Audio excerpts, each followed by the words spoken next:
Is your smoke detector chirping?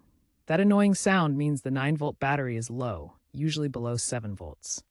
Don't ignore it. A dead battery significantly increases your fire risk. You need to replace it immediately.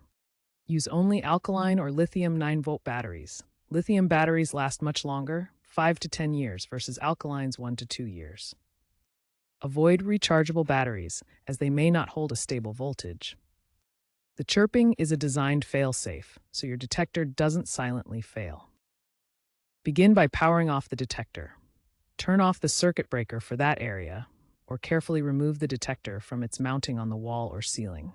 Next, open the battery compartment. Most detectors have a compartment that twists off or opens with a tab or button. Remove the old battery carefully.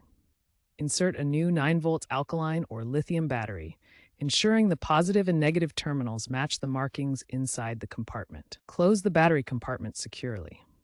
Then restore power by turning the circuit breaker back on or reattaching the detector to its mount.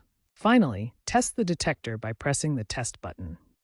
You should hear a beep or see lights flash, confirming it's working properly. If the detector still chirps after replacement, check that the battery is new and installed correctly. Dust accumulation or excessive heat can also cause problems. Remember, smoke detectors typically last about 10 years before needing full replacement. Remember to dispose of old batteries responsibly through local recycling programs to protect the environment.